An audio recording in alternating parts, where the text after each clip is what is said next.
خیرکم من تعلم القرآن وعلمہ، تم میں سے بہترین شخص وہ ہے جس نے قرآن سیکھا اور دوسروں کو سکھایا۔ بسم اللہ الرحمن الرحیم۔ السلام علیکم۔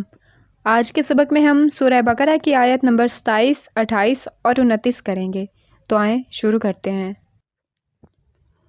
آیت نمبر 27 میں ہے الذین، وہ لوگ جو، یا صرف جو، ینقضون، وہ توڑتے ہیں۔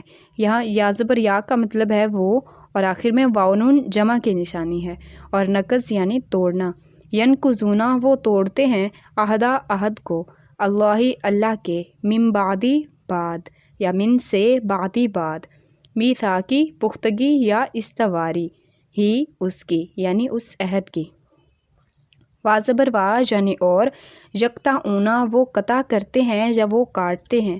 یہاں پر یا زبر یا کا مطلب ہے وہ، آگے قطع یعنی قطع کرتے ہیں یا کاٹتے ہیں، اور واو نون جمع کی نشانی ہے۔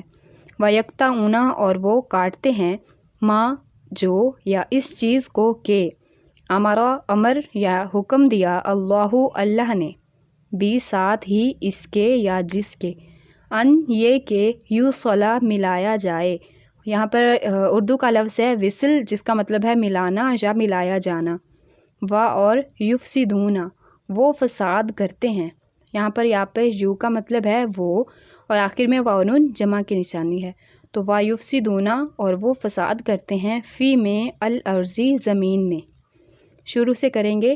الذین ینقضون عہد اللہ من بعد میثاقہ وَيَقْطَعُونَ مَا أَمَرَ اللَّهُ بِهِ أَن يُوصَلَ وَيُفْسِدُونَ فِي الْأَرْضِ، جو اللہ کے اقرار کو مضبوط کرنے کے بعد توڑ دیتے ہیں، اور جس چیز یعنی رشتہ قرابت کے جوڑے رکھنے کا حکم اللہ نے دیا ہے اس کو قطع کیے ڈالتے ہیں، اور زمین میں خرابی کرتے ہیں۔ اولئک، یہی ہیں یا یہی لوگ ہیں، ہم، وہ، الخاسرون، خسارہ پانے والے۔ خاسر یعنی خسارہ یا نقصان، اور واو نون جمع کی نشانی ہے۔ اولئک هم الخاسرون، یہی لوگ ہیں نقصان اٹھانے والے۔ آیت نمبر 26 میں فاسقین کا تذکرہ ہوا ہے، اور اس آیت نمبر 27 میں بتایا گیا ہے کہ فاسق کون ہیں، یعنی جو احکام الہی کی اطاعت کا پختہ عہد کر کے توڑ ڈالتے ہیں، جن رشتوں کے جوڑے رکھنے کا حکم اللہ نے دیا ہے ان کو توڑ دیتے ہیں، اور زمین میں فساد پھیلاتے ہیں۔ ایسے لوگ دنیا و آخرت میں نقصان میں ہوں گے۔ آیت نمبر 28 میں ہے کیفا، کس طرح، یا کیوں کر، تکفرون، تم کفر کرتے ہو۔ یہاں پر تا زبر تا کا مطلب ہے تم، آگے کفر یعنی کفر انکار کرتے ہو، واو نون جمع کی نشانی ہے، تو تکفرون، تم کفر کرتے ہو، بھی، ساتھ، یا سے، اللہ کے، اللہ سے یا اللہ کے ساتھ، اور کن، تھے یا ہو، دونوں آ سکتا ہے، تم، امواتن، یہ لفظ موت یعنی مردے سے ہے تو بے جان یا مردہ، پس، احیا، حیات دی یا زندہ کیا، تم کو، ثم، پھر، یمیتو، وہ موت دے گا یا مارے گا، تم کو، ثم، پھر، یحیی، وہ حیات دے گا یا زندگی عطا کرے گا، تم کو، ثم، پھر، الی، طرف، ہی، اس کی، ترجعون، تم رجوع کرو گے۔ یہاں پر تاپش تو کا مطلب ہے یعنی تم، آگے رے، جیم اور آئین رجوع سے ہے، اور واو نون جمع کی نشانی ہے۔ پوری کریں گے آیت۔ کیف تکفرون باللہ وکنتم امواتا فاحیاکم ثم یمیتکم ثم یحییکم ثم الیہ ترجعون۔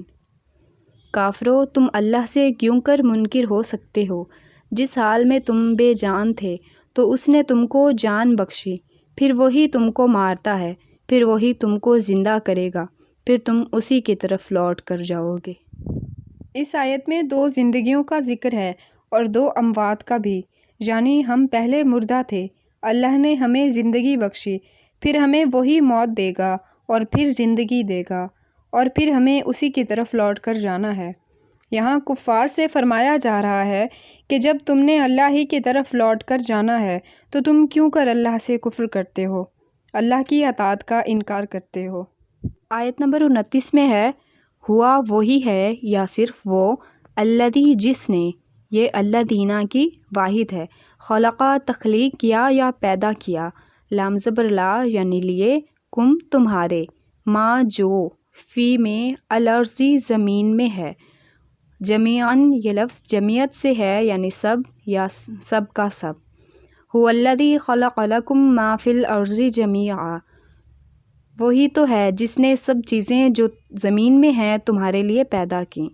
ثم پھر استویٰ متوجہ ہوا، الی طرف السمائی آسمان کے، فا پس سوا سنوار دیا یا ٹھیک کر دیا، ہننا ان کو، سبع سات سماواتن آسمان، یہ لفظ جمع ہے، السمائی یعنی ایک آسمان اور سماواتن زیادہ آسمان، ہوا اور ہوا وہ بھی ساتھ، کلی ہر شیئن چیز کو، علیم علم رکھتا ہے یا خوب واقف ہے۔